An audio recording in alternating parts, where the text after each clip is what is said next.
So, André, before we start, I'd like to thank you for accepting my invitation to discuss the science of teaching and learning, a research topic that we both have a passion for. And yes, most definitely. Yes, and that got us talking on social media. And here we are discussing the science of teaching and learning. The power of social media. Well, I have to thank you, Erika. It's a privilege, really, especially after the vlog that you did a couple of weeks ago, so I'm very excited to follow a celebrity, let's say, Dr. Sosa. So wonderful. Thank you very much. So keep following, André.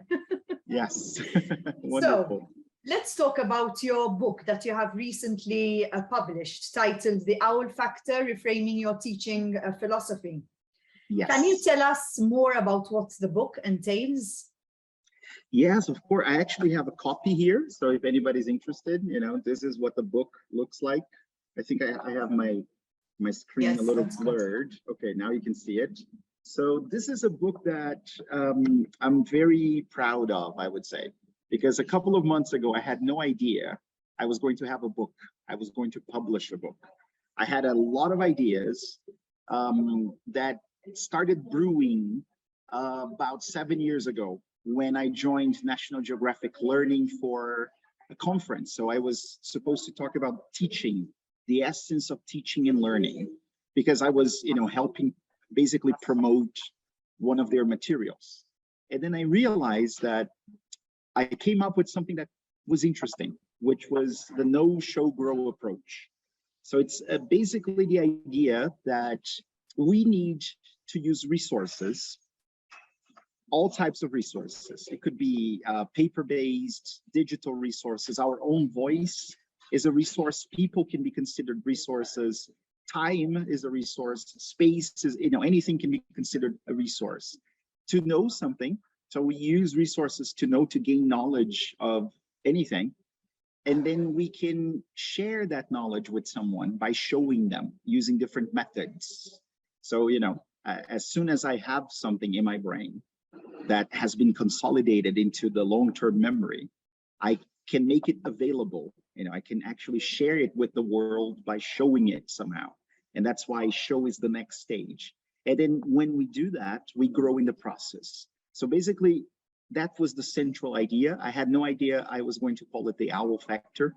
And then that came much, much later on, 7 years after, basically. But the idea is that I can draw from the lessons that we can find in philosophy, first and foremost philosophy because of Socrates, the dialogues, and then fables, because fables are very short stories with a central dilemma, a very important lesson. And then I realized that I could actually build a narrative around the idea of know, show, grow, using those amazing, timeless, ageless stories, So Socratic dialogues, fables. I used personal anecdotes. So I talk a little bit about my journey as a teacher, as an educator. I also talk a lot about science. So you will see that every section of the book, the know, the show, and the grow parts, they finish. Actually, the last part, the last section of those three major sections, they have to do with science, the science of know. So how do we gain knowledge? How does our memory work?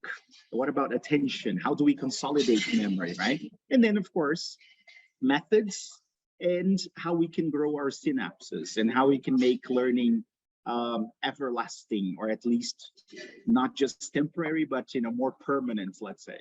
And that's what the book is about. It's about the essence of education, how we use resources to know, show, and grow, and how stories can help us understand those things.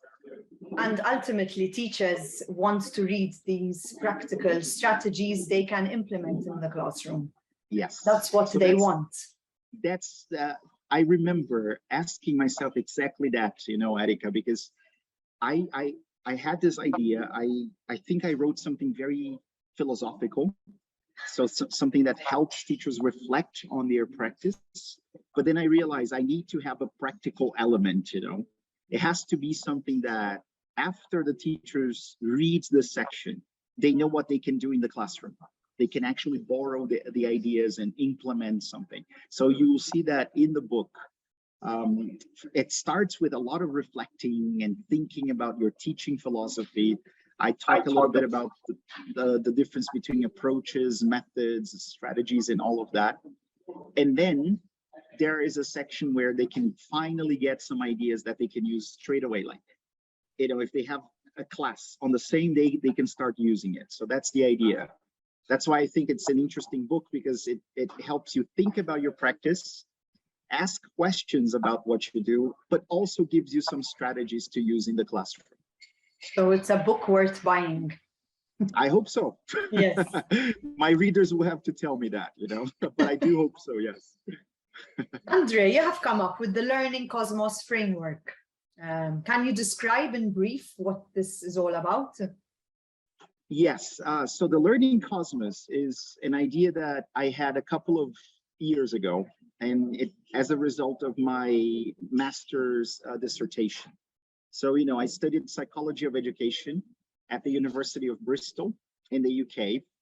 And I remember reflecting back then, so that was a couple of years ago, reflecting on the possibility of making the literature available to teachers around the world. I wanted teachers, educators, not just people in the classroom, but also at the school management level, the policy making level, to find the literature, to access the literature that I had access to when I was a student. And then I used the literature to write my dissertation. But I wanted everything to connect and make sense. And I'm a geek, so I like science and science fiction.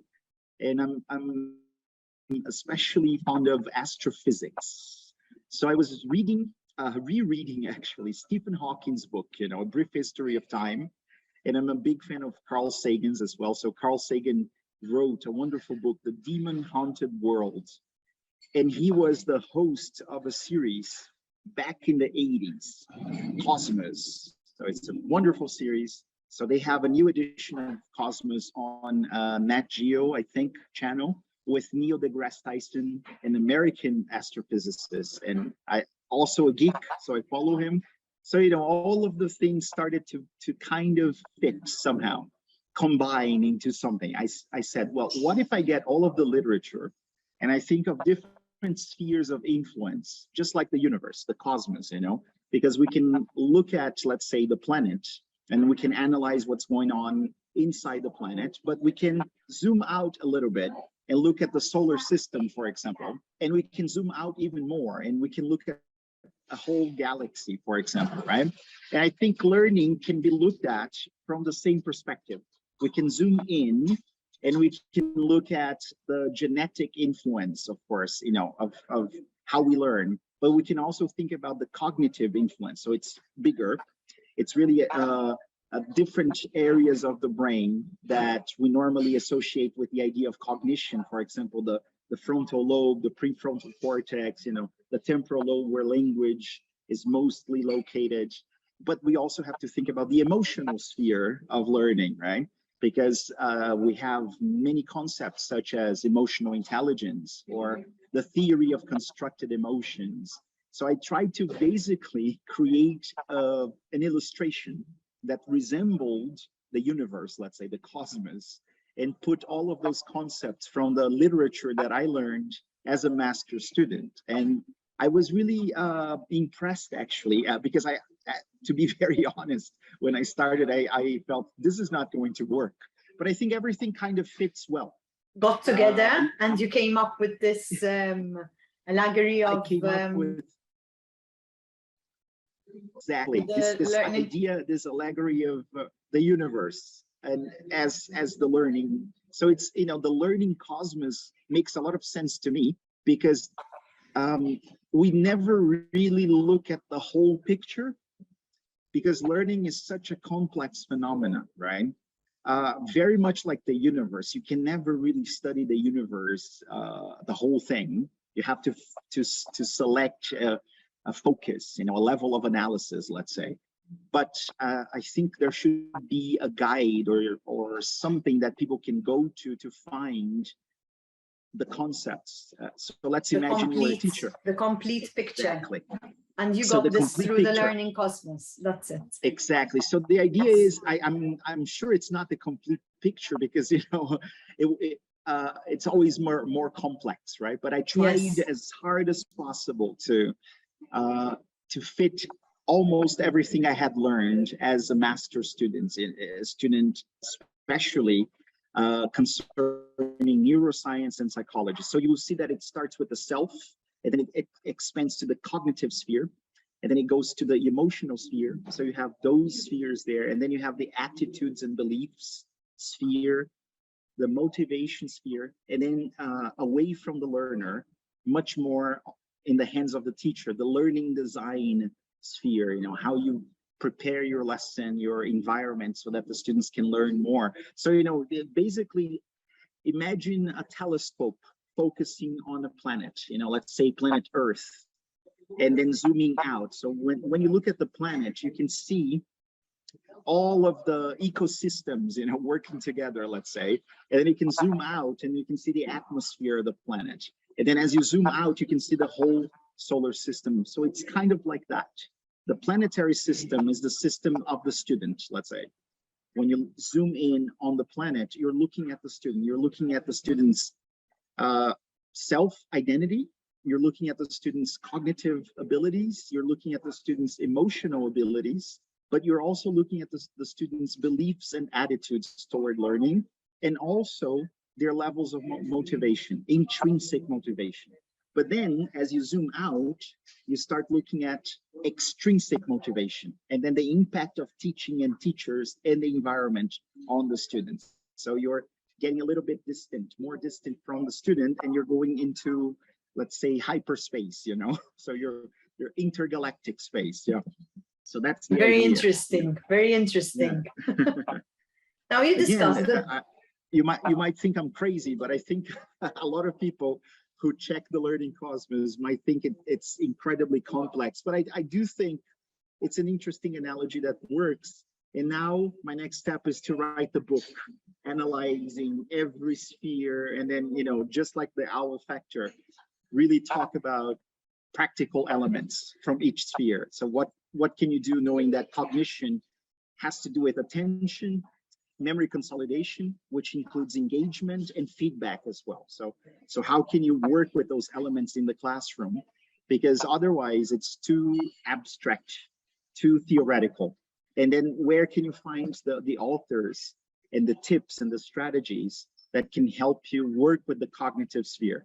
Once you master that, let's say, you can move on to the next sphere and so on. So that's the idea behind the Learning Cosmos. Yeah. Very interesting, André. It's very interesting. Great. You discussed the 4 pillars of learning, which are attention, you just mentioned them, engagement, area feedback, and consolidation. And you compare this to Professor Paul Howard-Jones' EBC concept, the engage, build, and consolidate concept, which we all know about. Can you elaborate on this concept? Yes, so I was very privileged to study under Paul Howard-Jones at the University of Bristol. So I think I got it firsthand. I remember I enrolled in the cognitive neuroscience applied to teaching lesson. So he had a module on that, and that's when he introduced the EBC framework, the Engage, Build, and Consolidate framework, which I've been using, since then. I think because it's very clever. It structures the lesson in a very interesting way, because there's no memory if there's no engagement. I mean, it's physiologically impossible to internalize the stimuli you get from the environment if you're not paying attention. This is something that Eric Kandel, who won a Nobel Prize many years before, he was the one who said, when he was studying sea slugs, because they have very simple neural connections, or neural mechanisms, let's say. They don't have a lot of neurons and they don't have a brain, so it's easier to study how learning really takes place, right? And basically the formula is learning requires attention and memory. So if there's no attention, you cannot create memory. If you do not create memory, then you haven't learned, because there's nothing to be accessed,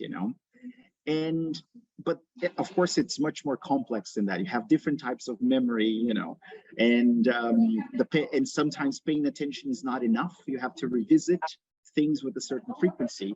But the 4 pillars of learning, they match very nicely. They fit in very nicely with the idea of EBC, because Stanislas Dehaene, who is a professor at Collège de France, I think, if I'm not mistaken, who's a brilliant neuroscientist as well.